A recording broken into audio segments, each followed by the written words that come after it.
አዲስ አበባ ካብዝ መደብሩ ስቱዲዮ ኢቲቪ ዕዙ ሰላምታና ይብጻሕኩም ክቡራት ተኸታተልቲ እዚ ይህን መሄን ኩል ግዜ በሰዓት ናባኹም ዘብል መደብዩ ለማዓንቲውን ከም ትልሙድ ሓደ ጋሻ ሒዝልኩም ቀሪበሎ ጋሻና አይተ ጣዕመ ዓረዶም እዩ አይተ ጣዕመ ፖለቲከኛ እዩ ዝተፈላለዩ ጉዳያት እናልዓልና ምሳኹም ክንጸኒሕና ንምክታልኩም ዝዕድም ድማ ጌታቸው አለሙ እዩ ቋድሓን መጻኻ ኣነለ ሕራይሞ ኣብ ትግራይ ምስተምዃኑ ፖለቲካዊ ነጥፈትካ ፖለቲከኛ ይለለኻ ምእተው የቅድም حزاوي كونتات تجراي تاي مسل بزبل حصر بزبل كونتات نرأي اسكي يعني لي اب تجراي حزي كبيد ناي كينات دباب انصلالي يركب از كبيد ناي كينات دباب انصلالي زلو تجراي زلو بسمح واحد از انقساقس زي حقاو جله بزفطرهم صقاماتن وعلى بريتوريا وحدقا بمأتاو ملو بملو بمفراسن كينات اوجلو بسرعه نايتي ጉጅለ ቃል ቀባሊ በሚዲያ ከም ተዛረቦ ውዕል ፕሪቶሪያ 100% ፈሪሱ ወይ ከዓ ውዕል ፕሪቶሪያ በሰላም ናይ መፍጻም ዕድሉ 0% እዩ ዝብል ኦፊሻል ዝኾነ ስሩዕ መግለጺ ይዎም ለዮም እዚ ናይቲ ስምሑ ዋሕዝ እንቀሳቀስ ዘሎ ጉጅለ መግለጺ እዩ ሶ ካብዚ ተወጊሶም ጽምደ ዝበሃል ዕብዳን ምስ ሻዕብያ ምስ ዕጡቃት ፋኖ ብዝገብርዎ ርክባት እውን ብጣዕሚ ከቢድ ዝኾነ ኣብ أفت خوابينا كينات نخ ولع منقصاص أو زغورلو نهزب زጨنقلو حزبنا ገንዘብ ዋጽ እخለ ዋጽ ናተኻለ ንኩናት ደቁ ናተገፈፉ በኃይሊ በሐፈሻ ትግራይ ማዕንደር ሻዕብያ ዝኾነትሉ ኩነታት ተፈጢሩሎ ማለት እዩ ሕዚ ጽምዶ ክበሃል ከሎ ጽምዶ ክንርኢ ከለና ጽምዶ ሓደ ካብቲ ቃሉ ምጽማድ እንዲዩ ምጽማድ ከዓ ክልተ ኣብዑር ኢኻ ተጸምድ ከምዚ መላፍንቲ ዝበሃል ሙሉእ ጽምዲ ዘይብሉ ሰብት ሓደ ብዕራይ ሒዙ ሓደ ብዕራይ ሒዙ ዝገብርዎ ምጽማድ እዩና ሶቲ ኣብ ትግራይ ዝረአ ዘሎ ሕዚ ምስ ሻዕብያ ከምኡ ፓራሌሊ ዲዮም ተጻሚዶም ዘለው ወይስ ሓደ ኣዛዚ ሓደ ተኣዛዚኦም ዘለው አክቹዋሊ ጽምዶ ዝብል ብናይ ላፍት ባህልና ላፍት ናይ ገባር ወይ ናይ ሓረስታይ ትርጉም ተምጽናዮ ሓደ ብዕራይ ካብቲ ሓደ ካልእ ብዕራይ ካብቲ ሓደ ምጽኻ ትጸምድ ስለዚህ ሙሉ ይኮንን ማለት እዩ ካብቲ ተወጊስካ ሓደ ብዕራይ ዘለዎ ታሓደውን ሓደ ዘለዎ ስለዚህ ሙሉአት ስለዚ ይኮኑ ዓቅም ስለዚ ይውሎም ዓርሶም ክኢሎም ዝኾነ ነገር ክገብሩ ስለዚ ይኽእሉ ተጻሚዶም ኣለዉ አክቹዋሊ ኣብ ክልተ ጽምዶ ኮይኖም ከዓ ኣዛዝን ተኣዛዝን ጎይታን ጊላን ጎይታን ባርያን ኮይኖም ይሰርሑ ዘለዉ ሻዕብያ እዩ ናይ ኩሉ ኣዛዚ ንኩሉ ዓይነት ፕሮግራም ዘውፅእ ሻዕብያ እዩ ጌታቸው ረዳ ፕሬዚደንት ናሃልየውን ንኸውድቕዎ ንኸመንግስቲ ንኸፍርስዎ ሻዕብያ ይትእዛዝ ነይሩ حزبو ليتنا جنرال تادس ورد كفسلطان نخاليو وينا بتناتاتهم صقع كتحزبو ازز زلو شعبي ايو نايكينات قطناتات ወይ ከዓ ናይኩናት ግንባራት ዝመርጽ ሻዕብያ እዩ መዋግኢ ዝበሃሉ ቦታታት ስትራቴጂክ ዝበሃሉ ቦታታት ዝመርጽ ሻዕብያ እዩ ኩሉ ነገር ዝገብር ሻዕብያ ሶ ታይ ማለት እዩ ሙሉ ንሙሉ ኣብ ትሕቲ ቁጽጽር ናይ ሻዕብያ ኣብ ትሕቲ ድሌት ናይ ሻዕብያ ኮይኑ ኩናት ናይ ሻዕብያ ኩናት እዩ ስለዚ ኣብ ናይ ሻዕብያ ኩናት ትግራዋይ ኣትዩ ክትበስ ትግራዋይ ኣትዩ ክመውት ክጠፍእ ይስራሕ ዘሎ ማለት ስለዚ ጽምዶ ዝበሃል ንሽሙ እዮምጥቀምሉ ዘለዎ እምበር ማዕረል ማዕረውን ይኮነን ዝጻመዱ ዘለዎ ተሓደ ኣዛዚ ተሓደ ተኣዛዚ ተሓደ ገባር ሓዳጊ ተሓደ ከዓ ዝተዋህለ ዝገብር ዓይነት ኮይኑ ሻዕብያ ንህልውኑ ክብል ንቐጻልነቱ ክብል ዝገብሮ ዘሎ ኩናት ምድላው እዩ ኣብ ትግራይ ዘሎ ጉጅለውን ዝተሓባበር ዘሎ ማለት እዩ ኦኬ ሕዚ ኣብናትና ዕድመ ግዜ ተሪእናስ ኤርትራ ሃገር ኮይና ተመስሪታ ተባሂላ በባዕላ መቅጻል ካብት ጅምርሲ ዜጋታታ ዘይነብሩላ ሃገር ማለት ዜጋታታስ ሙሉእ ለይቲ ንሱዳንም ንኢትዮጵያም ዝጓዓዙላ ዝሓድሩ ሰላም ዝበሃል ዘይረአየላ ናይ መሰረተ ልምዓት ዝበሃሉ ክያዱታት ዘይብላ ከተማታታ ከም ዘለዎን ደርጊ ገዲፎን ምስ ወጻብ ዘለዋ ዘይተሐደሰ እኳ ዋላ ቀለም ዋላ ኩይም ዘይተቀበአ ኢልካ ሙሳድ ትኽእል ኢኻ ተን ከተማታት ምርኣይ ትኽእል ኢኻ ኮታስ ኩሉ ነገርስ ደርጊ ካብ ዝወጽስ ተንካልኦት ጎረባብቲ ሃገራት ኢትዮጵያ ሓዊስካብ ካል ኣብዚ ምብራቃዊ ዞባ ዘለባ ብዝቀርኒ ዘለዋ ሃገራት ብዝተፈላለየ መልክዑ ንዓበያየን ኮታስ ብሓደ ብዲሞክራሲ ኤክሰርሳይዝ እናገበራየን ፓርላሜንታዊ ዝኾኑ ስርዓታት ዘርጊሐን ፓርላማ ኣለዎን ሕገ መንግስቲ ኣለዎን ሶንዑ ድማ ኤክሰርሳይዝ ይገብራየን እና ሚኒስትራት ኣለዎን ሕዚታ ኤርትራት ባህል ዓዲ ከም ንሪኣስ ሓደ ግለሰብ በይኑ ሓደ ውልቀ ሰብ ዝመርሓ ምክትል ኳስ ዘይብሉ እና ድማ ምንም ዓይነት ሕዚ ሶማሊላንድ ኣብ ፀግዕና ዘላ ኣፍልጦ ዘይተዋሃባ ግን እዚኦም ኩሎም ነገራት ኣማሊኣስ ካብ 1991 ኣቆጻጽራ ኤውሮጳ ክሳብ ሕጂ 6 መራሕቲ ብምርጫ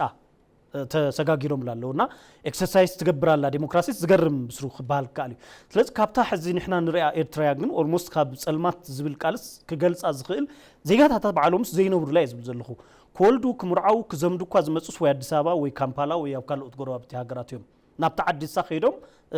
ዝኾነ ዓይነት ታሽሙ ናገበሩ ኣይኮኑን ኢንቨስትመንት ክደፎ ክብል ዘለይና ካብዚ ኣሲ ታይ ዓይነት ተመክሮ ክወስዱ እዮም ምስ ሓቢሮም ጸሚዶም ዘለዉ ናበይኦም ዝወስድዋ ኣለዉ ንትግራይ ዝብል ሕዚ እንታይ መሲልካ ዝጽምዶ ዝጀመርዎ ክልተ ጨነቆም ሓይልታት እዮም ሻዕብያ እውን ናቹራሊ እናወደቐ ዘሎ ስርዓት እዩ ከም ስርዓት ከም ዘልካዮ ዜጋታቱ ጸሪጉ ወዲኡ ዝተረፉ ወታደር ገይሩ ብወታደራዊ ስርዓት ነተዓዲ ጨቁኑ ዝመርሕ ዘሎ ስርዓት እዩ ስለዚ ኢኮኖሚካሊ ፖለቲካሊ ዲፕሎማቲክ ብኩሉ መንገዲ ዝወደቐ ተዓዲ ገይርዋ እዩ ስርዓት መናእሰይ ካብ ተዓዲ ወፂኦም እዮም ኩሎም ኣብ ኢትዮጵያን ካብ ኢትዮጵያ ወፃን ኣብ ዘሎ ዓድታት እዮም ዘሎ እቲ ትግራይ ዘሎ ብስም ህወሓት ዝንቀሳቐስ ጉጅለ ከዓ ኣብ ባይታ ኩሉ ነገሩ ተወዲእዎ ካብ ህዝቢ ተነፂሉ ኣጀንዳ ክፈጥር ኣብ ዘይኽእለሉ ከም ብቐጻልነቱ እውን ነገራት ክፍጽም ኣብ ዘይኽእሉ ደረጃ በፂሑ ስለዚ ውዕሊ ፕሪቶሪያ ኣፍሪስካ ሰላም ኣሲንካ ኩናት ወሊዕኻ ሪቫይቭ ናይ ምግባር ስጉምቲ እዮም ዝወስድዎ ዘሎ ስለዚ እንድሕር ኩናት ዘየለ ኮይኑ ሻዕብያ እውን ኣይቕጽልን ትጉጅለ ትግራይ ዘሎ እውን ናቹራሊ እናሞተ እዩ ዘሎ ሶታይ ክገብሩ ኣለዎ ማለት እዩ ክልቲኦም ንቐጻልነቶም ክበሃል ካሊእ ሓድሽ ኣጀንዳ ክፈጥሩ ኣለዎ ስለዚ ነቲ ህዝቢ ምጥፋእ ካብ ዓዲ ክስደድ ምግባር ልምዓት ከይህሊ ምግባር እዚ ንዓታቶም ምንም ኣይኮነን ከም ስርዓት ወይ ከዓ ከም ውልቀ ሰባት ዝነብሩሉ ነገር ተፈጢሮም ምንም ችግር የብሎም ሶ እንታይ ገብሩ ሎ መስሊ ካብ ትግራይ ስሩ ሻዕብያ ሲ ደው ኢሎም ይኹሪልና ነይሮም ይውልቶም ናይ ጽምዶ ሰባት ውልቀ ሰባት ሲልካ ሰሚዕከም በሚዳስ ደው ኢሎም ይኹሪልና ነይሮም ንምንታይ ከምዚ ጌርኩም ንምንታይ በሚዳስ ይዝረብ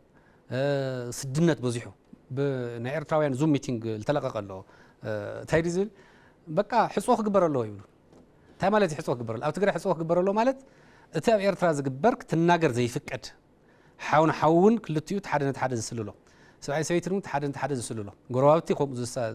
ተሓደ ነተሓደ ዝስልሎ ኮይኖም ዝነብርዎ ዘሎ ኢኮኖሚካሊ ደቂቕካ ክትነብር ትኽእል ሕቶ ከይተልዕል ዝግበር ስርዓት ኣብ ትግራይ ትህልሞ ትተክልሞ ድሕሪ ተዋጋእ ተልካ ይዋጋእ ኮፍ ተልካ ኮፍ ይብል ዝደለኻዮ ትገብሮ ማለት እዩ ከምኡ ዓይነት ስርዓት ዘይተኽልካ ኣምባገነን ኮይንካ መቕጻል ኣይከኣል እዞም ክልተ ስርዓታት እዚኦም ኣብ ከይዲ ሞት ዘለዉ ኣብ ከይዲ ምጥፋእ ዘለዉ ኤክስቲንክት ቅድሚ ምግባሮም ዝፍሕጥርዎ ዘለዉ ኩናት እዩ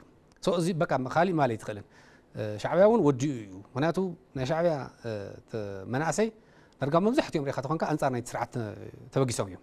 ብርጌድ ንሓመዱ ዝበሃል ኣሎ ደለይቲ ለውጢ ዝበሃል ኣለዉ ደለይቲ ፍትሒ ዝበሃል ኣለዉ ጠቕላላ ናይ ኤርትራውያን ኣወዳድባ ተሪኢኻስ ዋላ ብዙሓት ይኹን ተወዳድቦም ግን ኣንጻር ስርዓት እዩ ነዚ ስርዓት ዝድግፍ ኣብ ውሽጢ ዓዲ ዘሎ ይኹን ኣብ ደገ ዘሎ ብጣዕሚ ውሑድን ዝተመናመነን እዩ ብዕድመ እውን ዝደፍኡ እዮም ኢሳያስ ማለት ሻዕብያ ማለት እዩ ኤርትራ ማለት ከዓ ኢሳያስ ማለት እዩ በቃ እሱ ባዕሉ ዝገብራ ድላይ ዝገብራ ማለት እዚ ኣብ ትግራይ ደጊምካ ብምፍጻም ንትግራይ በፈር ዞን ጌርካ ማእኸል ናይ ኩሉ ዓይነት ናይ ኩናት ወሎ ናይ ግዛዕ ወሎ ናይ ገበናት ወሎ ጌርካ ሻዕብያ ዝቕጽለሉ ኣጀንዳ እዩ ኣጀንዳ እዚ ባይዞ ጽምዶ ናይ ተጋሩ ጽምዶ ናይ ተጋሩ ኣጀንዳ ኣይኮነን ሻዕብያ ዘምጽኦ እዩ ብስሩ ሊትራሊ ሻዕብያ ዘምጽኦ እዩ ባዕሉ ፀዊዑ ኣብ ቀረባ ግዜ ናይ ሻዕብያ ጀነራላት ጀነራል ሓሊባይ ጀነራል ርእሲ ምራኽ ገለ ዝበሃሉ ካብ ታሕታይ ኣዲያቦ ሸራሮ ጫፍ ናይ ተከዘ ዘሎ ሩዋ ሒዝካ ዓዲ ኣሰር ዓዲ ፀፀር ዓዲ ተኻሉ ዕርዲ ማቴዎስ ገለ ዝበሃል ሒዝካ ክሳብ ኣስገደ ጽምብላ ዛና ናብ ተንቤን ሓሊፍካ ካብ ናብ ሰቆጣ መስመር ዘሎ ናብ ምሓራ ክልል መዳዋዊ እሱ ሓሊፍካ እውን ናብ ራያ ብዛታ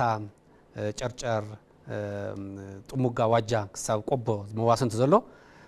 ብሙሉእ ናይ እንደርታ እውን ሓዊስካ ክሳብ እፁ ዘሎ ኮለላ ገይሮም ኣብ ቀረባ ግዜ ኣብ ዝሰሙ እዚ ማለት እዩ እንታይ እዮም ገይሮም ኮለላ ክገብሩ ከሎ ቲ ዲሲዚቭ ዝኾነ ውሳነ ዝውስኑ እዚ ንግበር እዚ ኣይንግበር ዝብል ዝውስኑ ሻዕብያ እዮም ሕዚ ንምግበይ ለወድን ቤተይስ ካብ ርእስ ምራኽ እዮም ዝፅበዩ ንጀምሮ ዳይ ንጀምሮ ዝብል በዚኣ ንከላኸል በዚኣ ንጥቅዕ ዝበሃል ቦታታት ተኸፋፊሎም ኣለዉ ሻዕብያ በበየ ጥቅዕ ተኡ ዘሎ ጉጅለ በበየ ጥቅዕ ፋኖ በበየ ጥቅዕ በበይ ትከላኸል እንታይ ትገብር ዝብልስ ቦታ መሪፁ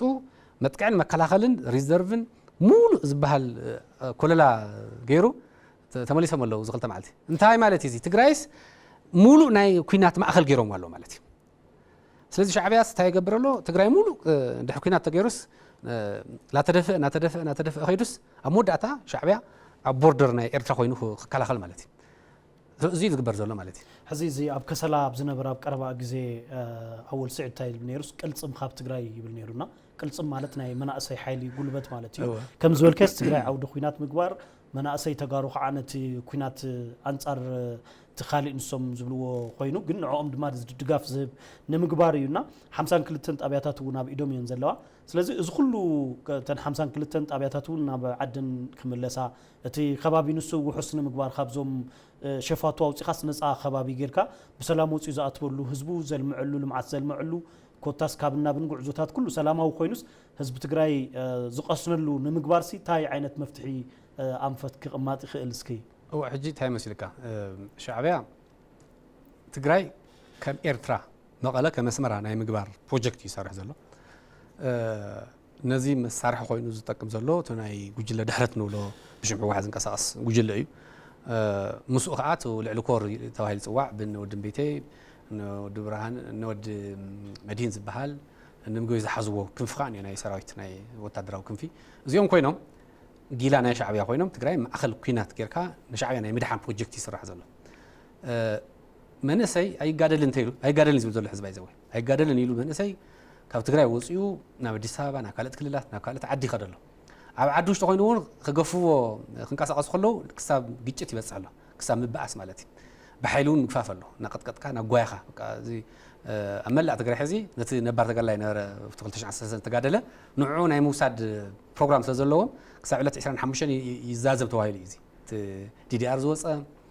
تسنابته بعلو زغدفو ناي ناب كوينات نام لفتو عودو كوينات ناي موساد بروجكت مالتي امبي مسولم تايدم زلو قال بقال لك الله صباح شعبيا جنباركم نواقعك وصدكم يقولون شعبيا اسمه فرارح خوينو نقفاون مفرارحي أنا واصل تيلومون صباح شعبيا موصي بفنجاكم كوصلكم يز جبار بالليل وون بالليل كلهم كله 25 كيلو طافه واصل لهم ونخينات كورنشو واصل لهم هاي واصل كله مداري يعني مكان لهم تجبر الحرسته عينهن بقى سلازي دحر مداري خوصل كوينس 25 كيلو طاف كهبلبو 1 كيلو كورنشو 1 كيلو طحني 1 كيلو نطاطي غزع زبحلاني وازواصا زين كهبلبو زين هيون ب 15 شحن لعليون اقول 12 شحلو خفيلو مداري يوسد سلازي تا يكون زلو هزبي كاب صاف صاب صاف بالليل ومديو كاوزي بلعل توديو مبيك بللو نخينات بخينات زفتح صقم تግራይ يلن حز زغبر زلو خينات نا تግራይ كوينات يكونن نشعبيا كوينات يو نشعبيا مدحان يو منسي تግራይ قلصم كاب تግራይ زبزنار اول سعيد تخكل حيل سوم يا فلوتيو نا شعبيا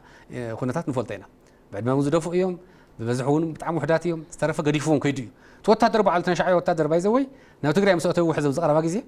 نامولق ادي سابا ياتلي تركب بزح مالتي زمولق بتعم بزحي ادلون رخيون دام نقطفون سو تسرعت بعلو بحيل زنبر زلو نيشتي ነገር ተፈጥራ ያው ኩሉ ነገር ኮላፕስ ከብር ዝخل ስለዝኾነ እምብለይ ክብለለዎ ክተሓበር ኣለዎ ተወዲው ብዙ ጥዕሞ ናብ ጥዕሞ ከይድ ይኽእል ንኣብነት ኣብ ጸለምቲ ኣብ ራያ ኣብ ዓፋር ዝውደውሉ ናይ ትግራይ ሰላም ሓይሊ ኢሎም ንባዕሎም ዝፅውዑ ናብኣቶም እውን ክኸይድ ይኽእል ገዝኡን ክኾን ይኽእል በረኻ ክወፅእ ይኽእል ምክንያቱ ህይወቱ ሕዚ ተዘይውፅዋ ፅባሕ ምስ ሓዝዎ ከይፈተየ ናብታ ኩናት እትዮም ከጥፍዎ እዮም ማለት እዩ اوكي سلازي زوم زلعلكايو مفتحتات تسميعهم ناب تكبار يغيروهم يميلنا تسفى نقبر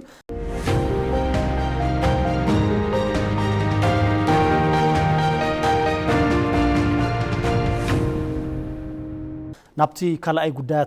قداينا خنا ادخلنا اب تግራይ ማለት بشم تግራይ ወይ ድማ تግራይ ማእኸለን ገረን ዝጽዋዕ ብርክት ዝበላ ፓርቲታት ፖለቲካ ኣለዋ ንስኻ ብላዕለዋይ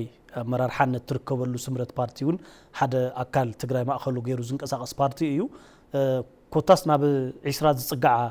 ዝበሃላ ኤግዛክት ቁጽረን ኣይፈልጠንን ፓርቲታት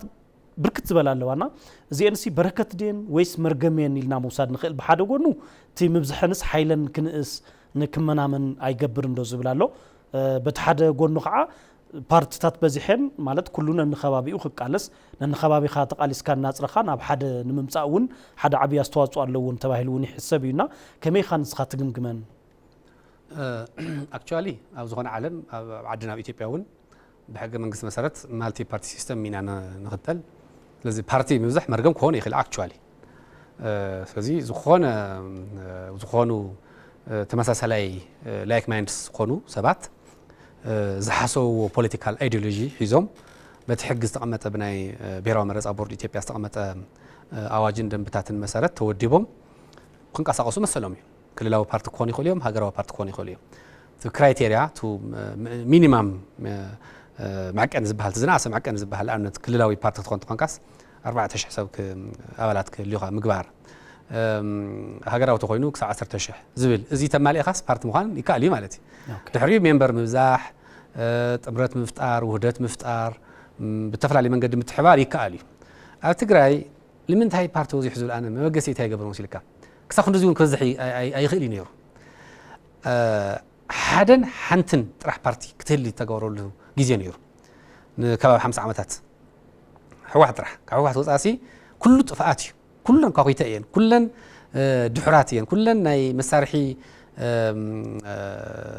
ناي معرباويانين مسارح ناي بلصقناين مسارح ناي منقس ኢትዮጵያ ናተባሃለ እየን ሽም ዝውሃው ነይሩ ታነ መጀመሪያ ጊዜ ፓርቲ ኮይና ትግራይ ዝመፀት ዓረና እያ ብ2000 ዓመተ ምህረት አክቹዋሊ 2001 ዓረና ማለት ከም መርገም ይሕሰብ ነይሩ ሹ ከም ካኺቶ ከም ዕሾኽ ከም መርገም ይሕሰብ ነይሩ እዚ ተፃዊሮም ክሳብ ቀረባ ጊዜ መፅኦም ሕዝቡን ኣሎ ድሕሪኡ 2012 እዩ ፓርቲ ምስራል ተጀመረ ትግራይ ማለት ካብ ዓረና ወፃ ዘሎ ማለት ንባይቶና ንሳልሳይ ወያነ ንውናት ባህላ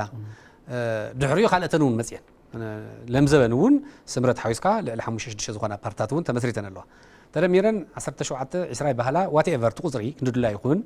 እንታ ኮይነን እየን ከምዚ መፅየት ልካስ ኩለን ፓርቲታት ሸካ ሂስቶሪካል ልቐድ ድሕሪት ትምለስ ትኽእል ኢኻ ኩለን ካብ ሕወሓት ተፈንጨላ እየን ተፈጢረን ንኣብነት ዓረና ብ93 ዓመተ ምህረት ኣብ ውሽጢ ሕወሓት ዝተፈጠረ ምግምማዕ ዝተፈጠረ እዩ ቅድሚ ተወሲድካ ናይ 77 ዶክተር ኣርጋው በርሀ ትዴፓ ዝበሃል 77 ምስተፈናጨሉ ትዴፓ ዝበሃል ኣለዎም ፓርቲ ሓቂ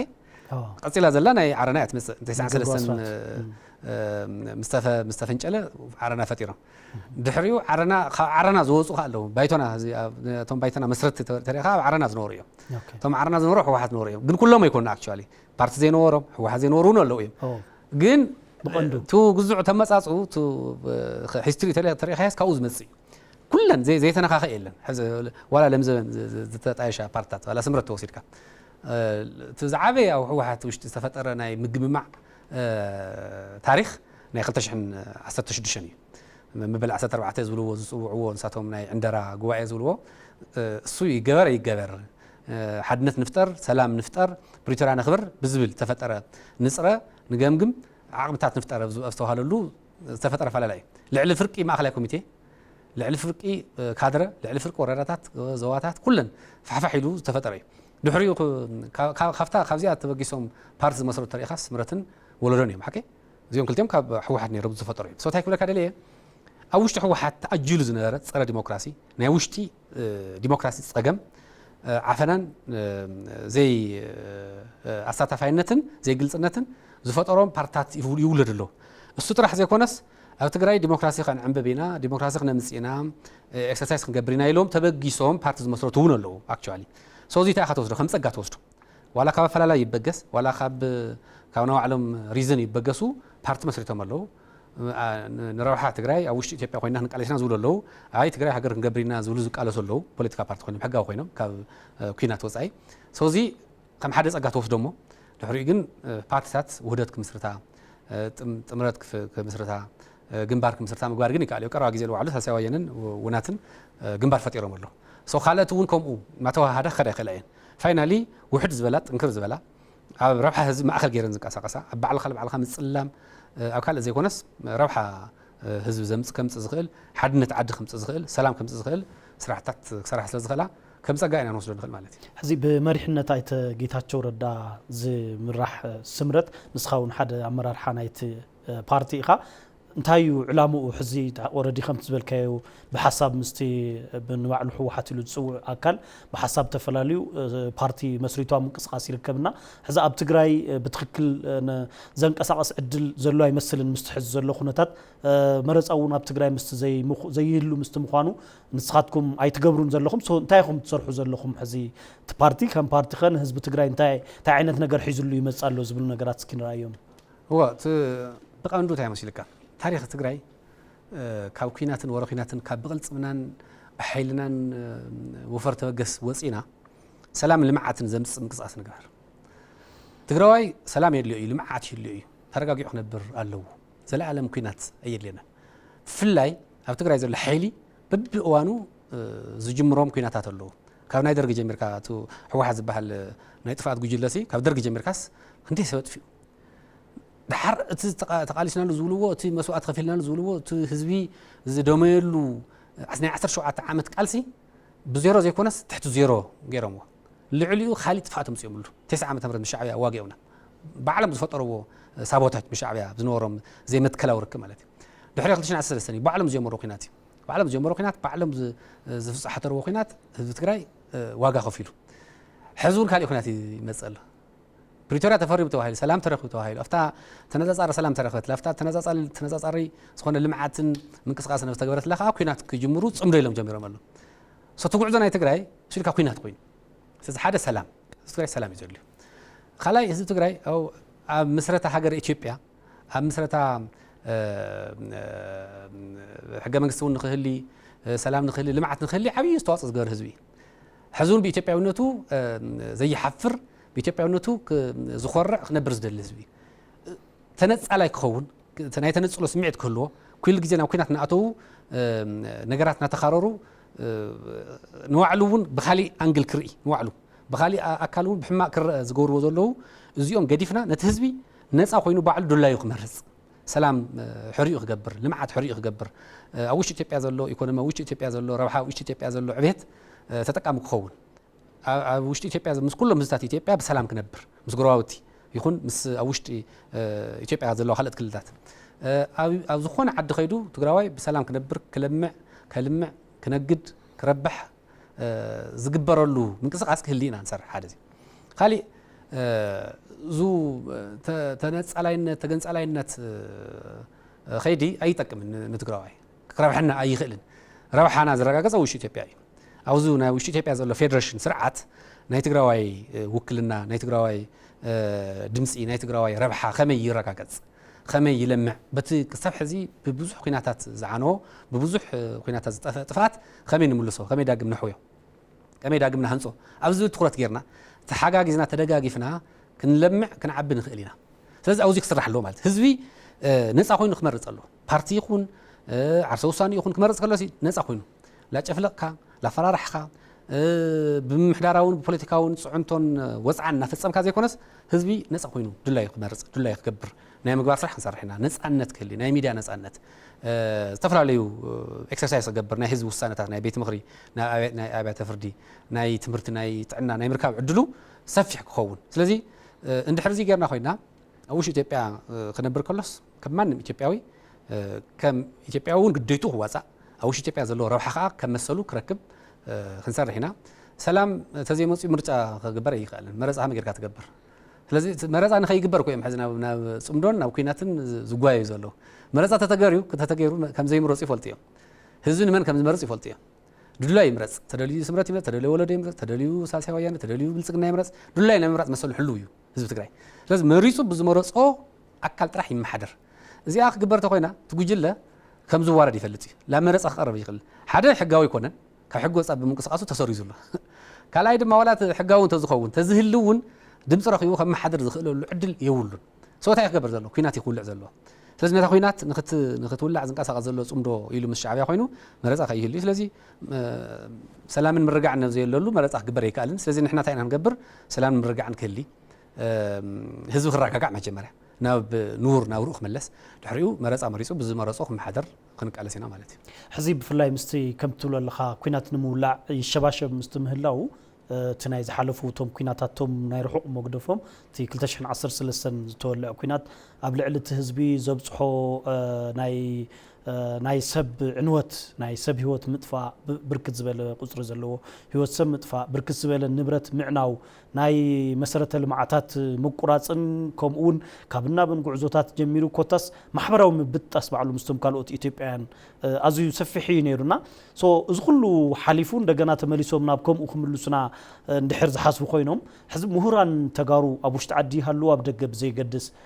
مناقسي مرحتي هيمانوت انتايم كلو زغبوم نو ناي مبال عدل لا يهلو ندو بزتودب ملكعو مالتيس كاب بارتي تاميركم حسابات كاب تغلصو صايس بخالي زتودب اكل نو خمز خبر يبلون تمليسنا ناب عزقت خناطو يبلنا نزبل ايسمع نزلخنا نابيم كيدوم منتايم كوم زين سمع علوي بايزوي ولا بدغ زلو تغارو بيبي قال زلو توديبو مخنو كيتودو مرايت خليخاكو نعمنت ما تساز بحال محبر تغارو سمين امريكا زبحال بتغجل تچوي ግን خافت غجل زوصو خالي محبرات تطايشو بلو مثلا ديديكيتد دياسبورا تغارو زبحال I can be silent about Tigray Zulu أوروبا زلو أوروبا زلو محور أوروبا تجارون سون بعلو تقول لا أتيو سويتها سريح ولا يخفف لهم من قوام يحزلوا GSTS بحال دمت أبي يسمعوا يوم ريحة خنكا تقومتات قلت زخونة أوعيتنا بكور قدام مينستر يقروا يوم تجري زلو تحميس كفتح كم يفتح خمس قطعة زلو جيلة كم يكوجر كم زلو يقروا يوم بديسابا خوينو تتعيش منقصات اللي لو تزبحال بارتا زلو هن بارتا تجري وزن قاسقاسين سمرت راح يوزي زلو مبر ترفاف تجري سلامة زخونة منقصات جبرائين تجري سمرتون غيرو يجن يا بيصحفتو سيروم أولاتو أسيروم مساقيوم شويم بزح ساقين فترة زلو قلت زخونة بيصحفت يبلان جن أو كل بوتا محاورة لنا إكسات عيا مالتي سوي يسرح الليل هزون بالليل ولايكو تاكيو تايدو زلوم زلو زحلفة لما تا زغورو تايلوم تو ناس أنو تحلي زارب هزبي حدا قلنا خينات يتمصلنا لهم أب عدوا زحلفة أكيوم كي تمصلنا ندحر جميركم هذا خينات بمن كم جمير بعلنا نفلتي لهم أبشرة أبخصم أو كل زغورو أخيبات هزبي يقبلون بايزوي نايقرا باقي زي نقرأك أب وردا انداباس أحمى عداقة عربي كبابي فتخاو زلو بوتا نتوم من لسه قادلت دي أرزوزون خقفوا مصيام طلع لا تمالات إليه بقى خيط حزم مالتي تمال دي زي كنت أقوم كأولها لين بالليل هو حدا سوي رخون حدا سوي زلمة أمنوا هو أمنوا بليتي أب ما يكنتال أب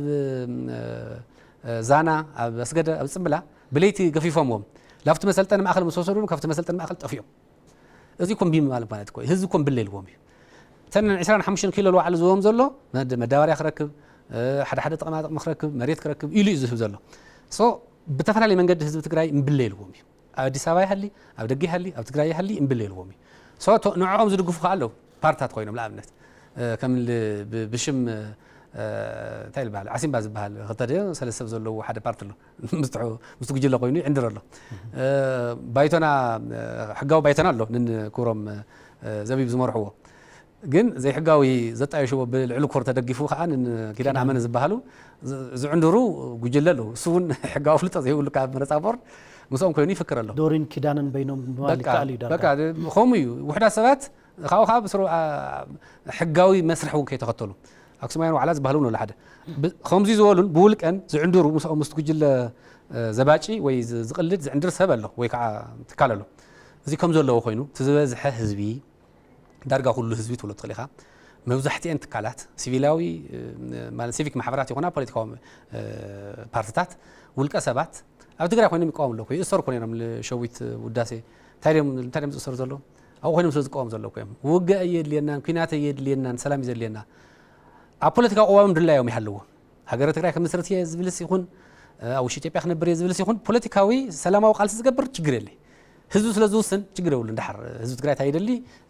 بأكل كورينا نجرجن سلام بوليتيكا قالسي كمخان حليفو بخيناتن بعمسن دليتي كمال إيه نزل الحيلي بالليلهم ويا ذا سوى شعبي ذات زلكو ولي هزو تقرأ هو تزل فكر حوير مسؤوم من سي هو تزل مسؤوم تزفكر قال لي قطعة تزلكو شعبي هذا متاياتي مسفانو اللي منتاي صمد فطر له عامز زي ولا مكيم عامم وشتهم بخبيخو وديهم كل نجارهم وديهم سلازخون إيهم نيدق حيلتات زقلش دلهم مالتي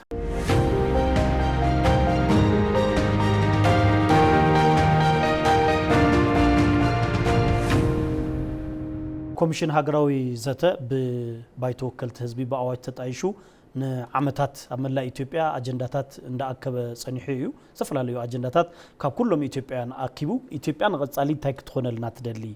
ወይ ከዓ ታዩ ኣብ ማእኸልና እንታይ ኣፈላላይ ኣለና እንታይ ቅድሚት ሒዝና ንቐፅል ዝብል ኮታስ ብኩሉ ዓይነት ነገር ኣብ ኩላ ኢትዮጵያ እናተንቀሳቐሰ ፀኒሑ እዩ ኣብ ትግራይ እውን ኦልሞስት ኣብ ባዕሉ ኣብ ትግራይ እውን ኣዲስ ኣበባ ሓዊሱ ን22 ዝኣክሉ ርክባት ወይ ድማ ን22 ግዜ ምስ ተፈላለዩ ኣመራርሓታት ፖለቲከኛታት ኮታስ ምስ ተፈላለዩ ክፋል ሕብረተሰብ ክዛተ ፀኒሑ እዩ ግን ክሳብ ሕዚ ከምቶም ኣብ ካልኦት ክልላት ዝገበሮ ኣጀንዳ ናይ ምእካብ ጉዳይ ኣያካየደን ነይሩና ሕዚ ኣብ ኣዲስ ኣበባ ብዕሊ ጀሚሩ ኣሎ ሕዚ ኣጀንዳ ይካየድ ኣሎ ኣብ ዘሎ እዋን ኢና ንሕና እዚ ቪድዮ ንቕረፆ ዘለናና ግን ኣብ ውሽጢ እዚ ክልተ ዝተፈላለዩ ሓሳባት ይካየዱ ይንሸራሸሩ ኣለዉ ቶም ሓደ ንምንታይ ኣብ መቐለ ዘይተኻየደ ኣብ ካልኦት ኣብ ኩሎም ኣብ ዋና ዋና ከተማታት እናተኻየዱ ፀኒሖም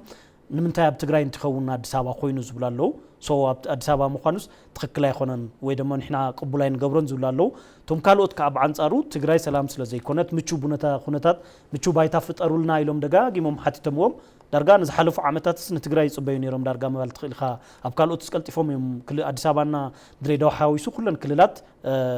ሂበን ፀኒሐን እየን ምና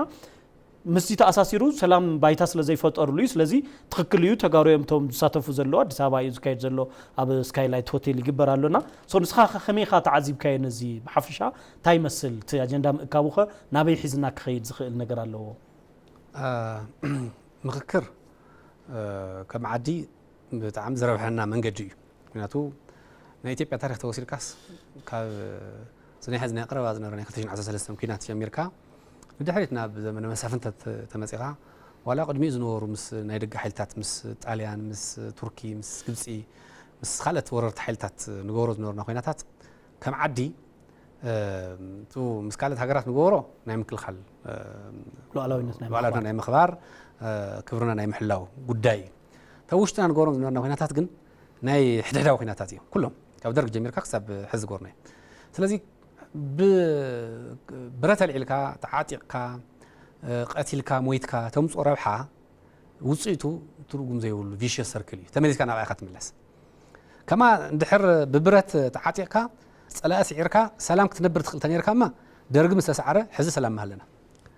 ተመሊሶም ኩላ ኩናት ኣትዮም 27 ዓመት ድሕሪ ደርጊ መሓዲሮም ህወሓት ኢህወደግ ኮ ተመሊሶም ላ ኩናት ኣትዮምና ኮ ሕዚ እውን ሰላም ኮይኑ ተባሂሉ ፕሪቶሪያ ተፈሪሙ ተባሂሉ ተመሊሶም ላ ኩናት ኣትዩና ኣሎ ኣብ ኣምሓራ ክልል ፋኖ ዝበሃል ፅንፈኛ ሓይሊ ላብ ኩናት ኣትዩ ኣሎ ላብ ግጭት ኣትዩ ኣሎ ኣብ ኦሮሚያ ሸኔ ዝበሃል ከምኡ ኣብ ካልኦትን ከምኡ ሶ እናተዋጋእኻ ትቐን ዓዲ የለን እናተዋጋእኻ ዝመፅእ ረብሓ የለን ይህን ምሂን ንበሃል ንመኻኸር ንዘራረብ ካብቶም ብጣዕሚ ዘፈላሊና ዘራኽቡና ብዙሓት ኣጀንዳታት ኣለዉ እቶም ዘፈላሊና ተረኻት ኣለዉ ገሊኦም ዝተፈፀሙ በደላት እዮም ገሊኦም ከዓ ናይ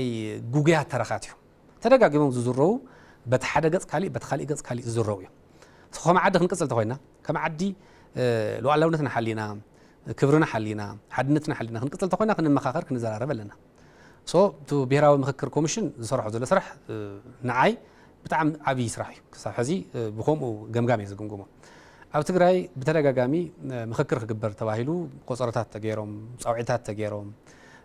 ብተፈላለየ መንገዲ እውን ኮሚኒኬት ተገይሩ እዩ ኣብ ትግራይ ዘሎ ግዜያዊ ምምሕዳር ብሰንክቱ ዓንዳራይ ጉጅለ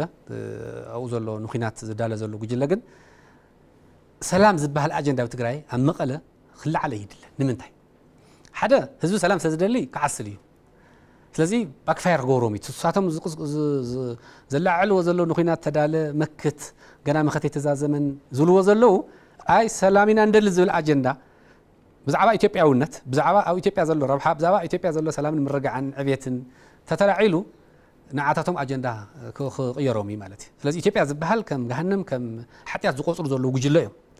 ሶ ብዛዕባ ኢትዮጵያውነት ኣብኡ ክንገር ክለዓል ይደልዩ ሓደ ካልኣይ ብዛዕባ ሰላም ክለዓል ይደልዩ ብሳልሳይ ደረጃ እቲ ንዕኦም ስፖንሰር ዝገብሮም ዘሎ ሻዕብያ ብዛዕባ ሰላም ክውጋዕን ብዛዕባ ሃገራዊ ምክክር ክለዓለን ኣይደልን ዲኖ ሶ እዚ ስለ ዝኾነ ከልኪሎም እዮም ፀኒሖም ዝተፈላለዩ ምክንያት እናገበሩ እዚ ይገበር ይብሉ ነቲ ፕሪቶሪያ እውን ይዕንቅፉ እንደገና ፕሪቶሪያ ብኣግባብ ዘይተፈፀመ ካ ይብሉ ፕሪቶሪያ 100% ፈሪሱ ይብሉ እንደገና ፕሪቶሪያ የተፈፀመን ካ ይብሉ ካብ እዚ መፅኦም ለምክክር ኮሚሽን ካታ ይብልዎ ከይካየድ ፕሪቶሪያ ብኣግባብ ዘይተፈፀመ ከመጌርና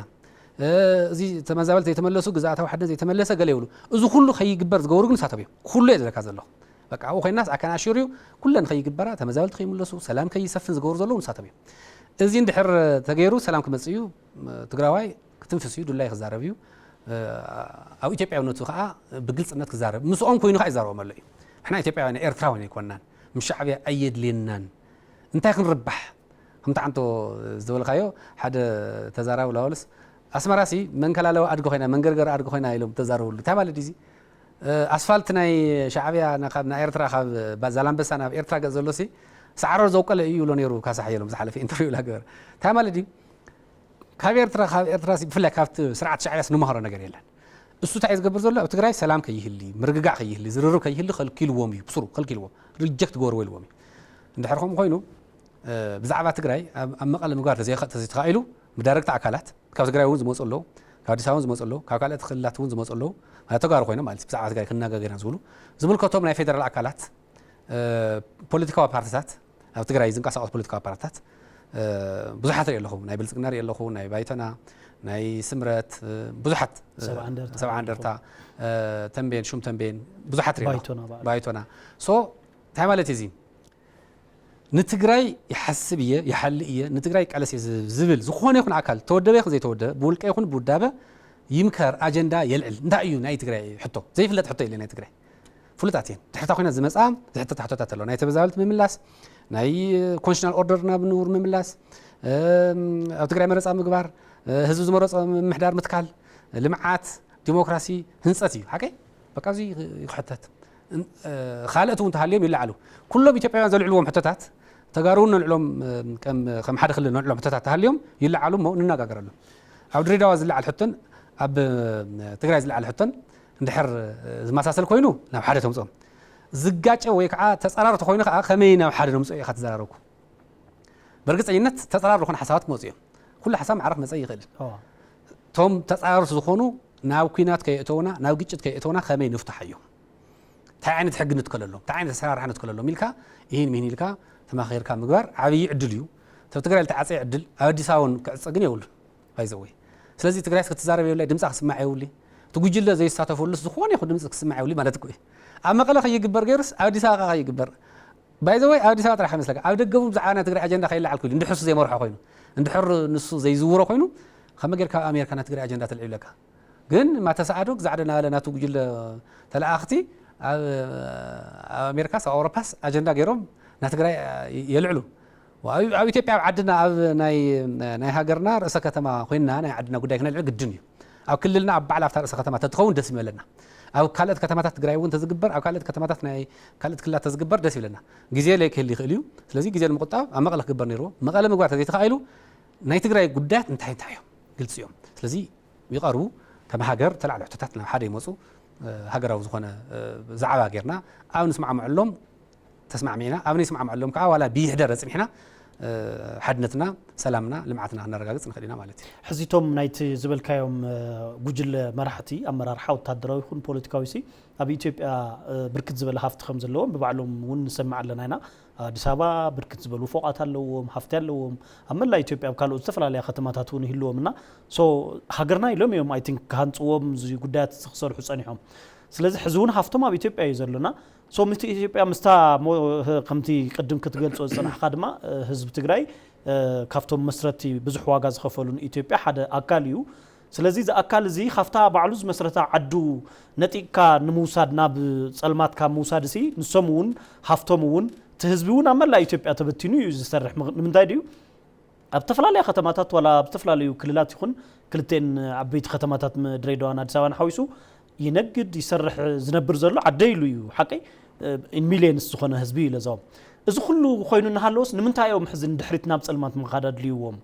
ኢንክሉዲንግ ናይ ባዕሎም ሃፍቲ ገዲፎም ንድሕሪት ናብ ፀልማት ምኻድ ወይ ድማ እቲ ምምኽኻር ዝፀልእ ፀልማት እዩ ኢለ ስለ ዝሓሰብኩ እየ ምምኽኻር ማለት ኮፍ ኢልካ ትዘራረብ ከም ዝበልካዮ ናብ ዝሐሸ ነገር ንምምፃእ እዩ እቲ ሓደ ላዕለዋይነት ዘለዎ እቲ ሓደ ታሕተዋይነት ዘይኮነስ ክልቲኻ ብማዕረ ግን ዝሐሸት ዓዲ ክትህልወካ ፅባሕ ተመሊስካ ናብ ኩናት ዘይተኣትወላ መንግስቱ ኃይለ ማርያም አፄ ኃይለ ሥላሴ ብጉልበት ብዕልዋ መንግስቲ ገልቢጡ ድሕሪኡ ቶም ዝተፈላለዩ ኃይልታት ከዓ ብዕጥቃዊ ቃልሲ ንደርጋው ድቀሞ ሶ ኢህወደግ እውን ብናይ መናእሰይ ናይ መናእሰይ ቃልሲ ተላዒሉ ኢልና ሙሳድ ንኽእልናና ሶ ክሳብ መዓዝዩ ከምኡ ኢልካ ብብረት ክንበር ዝኽእል ኢሎም ዝሓስቡ ታዩ ድሌቶም ንምባል እዩ ከመይ መስልካ ኣብ ኢትዮጵያ ውሽጢ ኣብ አዲስ አበባ ካልኦት ከተማታትን ዘለዎም ሃፍቲ እኮ ባይዘወይ መብዛሕትኡ ሰሪሖም ዘጥረይዎ ሃፍቲ ኣይኮነን እቶም ናይ ወታደራዊ ኣዘዝቲ ይኹኑ ካልኦቶም መብዛሕትኡ ዝወረርዎ እዩ እዚ ምንም ብኮንፊደንስ ምዝራብ ይከኣል እዩ ልዕሊ ተውዚ ኢትዮጵያ ዘለዎም ፎቕን ሃፍትን ግን ሕዚ ኣብቲ ኩናት ግዜ 2013 ይኹን ሕዚ ዝወርዎ ዘሎ ሃፍቲ ይበዝሕ እኮ መዓት ሃፍቲ እኮ ኣክዮም እዮም ደቆምን ስድሮኦምን ኣብ ኣሜሪካ እናንበሩ ኣብ ኣሜሪካ ምስ ዘለው ሮያል ፋሚሊ ብጣዕሚ ሃፋትም ዝበሃሉ ደቂ ማለት ብደቂ ሚሊዮነራት ዝነብርዎ ናብራ እኮ እዮም ዝነብሩ ተምኡ ዘለዉ ጀነራል ዝፍክሩ ዘለዉ ማለት ሓደ ክልተ ምባል ይከኣል ዳርጋ ኩሎም እዩ ዝለካ ዘለኹ ዳርጋ ኩሎም ፖለቲካዊ መራሕቶም በሎም ወታደራዊ መራሕቶም ደቆም ምስኦም ገይሮም ኣይኮኑ ዝፍክሩ ዘለዉ ንምግበይስ ደቆም ምስኦም ገይሮም ደቆም ናብ ኩናት ከኣትያ ክስልጥና እቶም ወድን ቤቴ ወዲ